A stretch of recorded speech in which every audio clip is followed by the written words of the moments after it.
Oke, kita sekarang berada pada video ketiga tentang quantitative data analysis. Kita akan membicarakan mengenai hypothetical deductive method lagi. Ya, baik. Em, em, ada yang namanya null hypothesis. Ya, the hypothetical deductive method itu membutuhkan hipotesis yang harus falsifiable. Ya, falsification adalah tindakan untuk tidak menyetujui sebuah hipotesis atau sebuah teori. Maka ada yang namanya null hypothesis.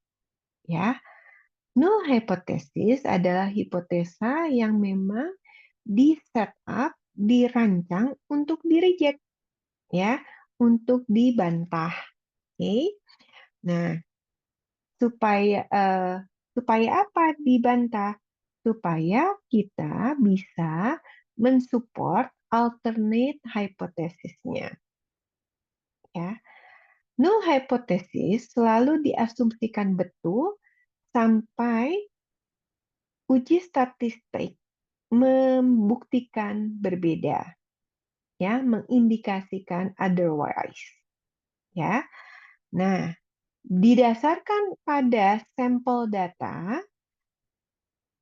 peneliti dapat mereject null hypothesis, ya, dengan degree of confidence, derajat kepercayaan yang ditentukan, ya, sehingga kita bisa menentukan apakah tadi null hypothesis bisa ditolak atau tidak.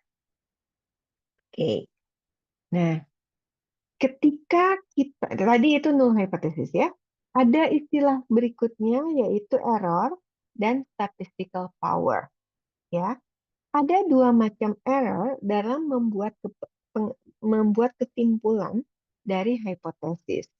Yang pertama adalah type 1 error yang dikenal sebagai kesalahan alfa juga, ya, kesalahan tipe pertama atau kesalahan alfa.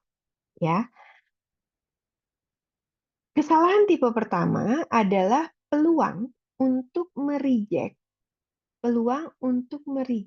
untuk menolak null hypothesis, padahal sebenarnya null hypothesis itu betul. Ya, eh, eh, the probability of type 1 error itu dikenal juga sebagai significance level. Ya, Anda punya significance level, Anda punya confidence level. Ya, significance level itu significance, ya, ini I ya. Significance level itu biasanya 5%. Ya, biasanya 5% atau 1%. Ya, di bawah 0,05 atau di bawah 0,01. Ya. Oke. Type 2 error dikenal juga dengan kesalahan beta, itu adalah sebaliknya. Kemungkinan untuk gagal menolak null hypothesis, padahal sebenarnya alternate hypothesisnya benar sebenarnya, ya. Tapi kita menerima null hypothesis, padahal harusnya menolak null hypothesis, ya. Jadi kalau digambarkan itu seperti ini. Type 1 error, adalah digambarkan dengan significance level. Itu adalah kalau ketika dalam statistik dikatakan berbeda dan dalam kenyataannya sebenarnya tidak ada perbedaan. Maka itu merupakan type 1 error, dikenal sebagai alpha atau significance level. Ya, ini nanti yang akan kita cari ya di di uji-uji kita biasanya. Ya, oke. Nah, eh, yang akan kita tentukan, sorry, dan akan kita bandingkan, ya. Nah, yang akan kita jadikan acuan, kalau enggak, paling gampangnya gitu ya. Nah, type 2 error itu adalah beta, ya. Type 2 error disebut sebagai beta itu adalah ketika statistik kita mengatakan tidak ada perbedaan, padahal dalam kenyataannya ada perbedaan, gitu ya. Oke, jadi jangan lupa ya, di sini ada alfa, ada beta. Oke, nah konsep yang paling penting, yang penting juga ya. Oh ya, sorry. The smaller the risk of one of these types of error, the higher the risk of the other type of error. Ya, jadi kalau resiko type 1-nya besar, type 2-nya akan kecil dan sebaliknya. Nah, konsep yang penting yang ketiga itu adalah statistical power. Earphone saya kelihatannya kehabisan baterai. Kita coba aja dulu ya. Statistical power itu adalah 1 minus beta. Biasanya kita kenal sebagai power. Ya, adalah probability secara benar mereject null hypothesis. Karena biasanya maunya kita memang adalah di situ. Ya, 1 minus beta. Bentar. 1 minus beta. Oke. Nah, ada di sini nih. Ya, ini adalah peluang kita benar.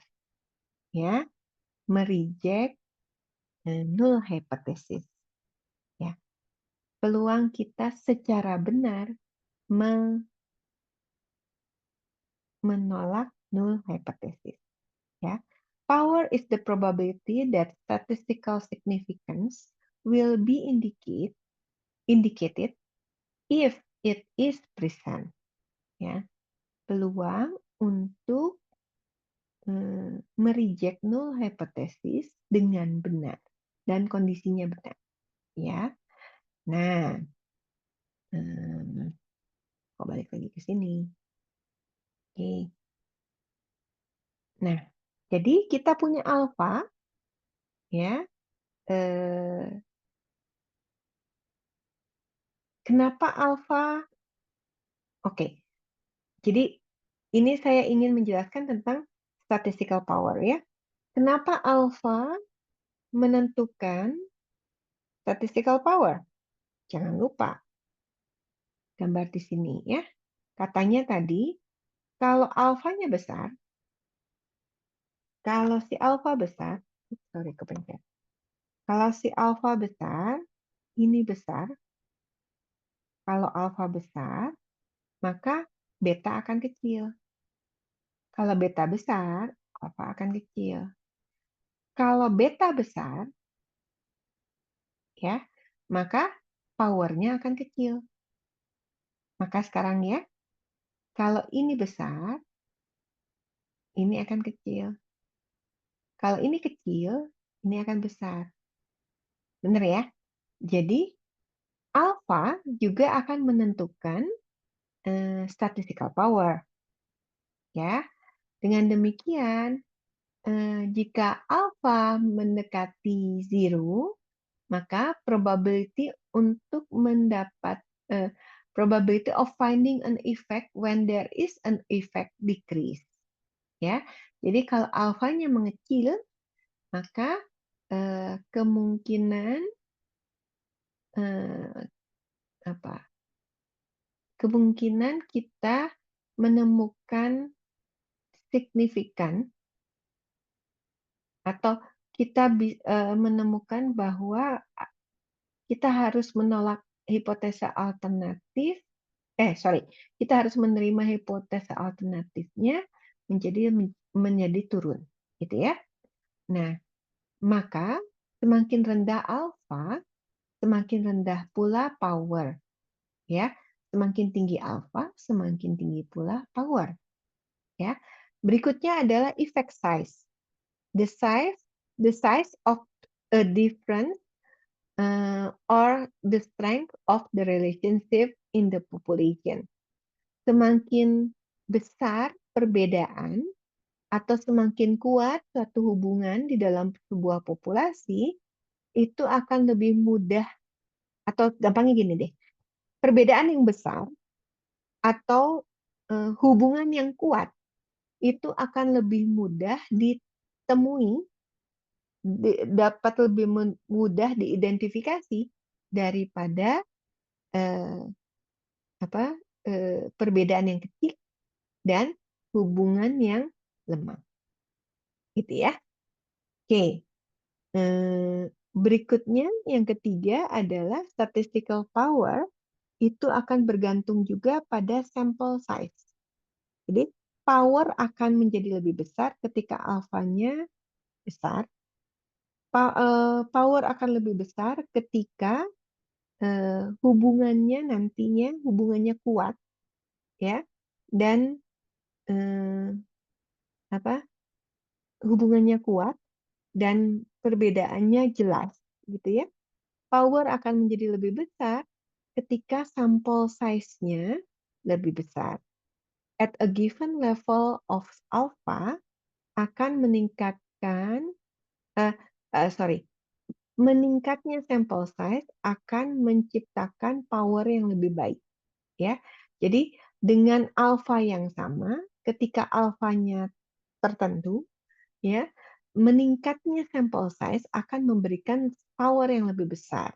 Karena sampel size yang lebih besar akan memberikan parameter estimate yang lebih akurat, ya. Dengan demikian, meningkatkan sampel size akan menyebabkan probabilitas untuk mendapatkan hasil yang kita inginkan menjadi lebih besar. Itu sebabnya sampel size harusnya besar, ya. Meningkatnya sampel size juga akan bisa membuat terlalu besar powernya, ya.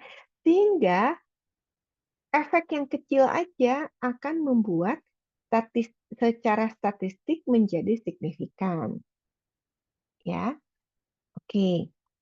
Nah, dengan demikian, dalam memilih statistical teknik yang akan kita gunakan dalam analisis, maka kita akan melihat pada dua hal. Yang pertama adalah jumlah dari variabel yang akan kita pelajari, dan kemudian skala yang digunakan. Apakah metrik atau non-metrik? Jangan lupa, metrik adalah apa aja? Interval dan rasio, sedangkan non-metrik adalah nominal dan ordinal. Ya, jadi sekali lagi pemilihan teknik statistik yang akan digunakan untuk menganalisis itu bergantung pada dua hal, ya, jumlah dari variabel yang akan kita pelajari dan skala dari pengukurannya. Oke. Maka kita akan mempelajari masing-masing univariat, bivariat, dan multivariat. Ya, ya di sini ya univariat ini, ya, dan multivariat. Oke, di sini contohnya, ya, univariat ketika kita akan menguji single mean, two related means, dan kita akan menggunakan several means, beberapa rata-rata, ya. Dan di sini kalau kita pakai multivariat. Itu ketika kita menggunakan beberapa, variabel ya, eee, maka ada dependent, ada independent variable, gitu ya. Nah, univariat teknik itu single mean, two related mean, dan several means, gitu ya. Oke. Nah, kita akan pelajari satu-satu di sini. Oh ya, multivariat itu bisa yang, eee, punya satu dependent variable ya, atau punya lebih dari satu dependent variable. Nah, dependent variabelnya juga bisa yang metrik, bisa yang non-metrik ya. Ada yang metrik, ada yang non-metrik. Oke. Lebih dari satu variabel dependent, itu kita bisa pakai MANOVA, multivariate analysis of variance, atau canonical correlation. Sedangkan kalau kita pakai satu, dependent variable yang non-metrik, kita bisa pakai discriminant analysis atau logistic regression.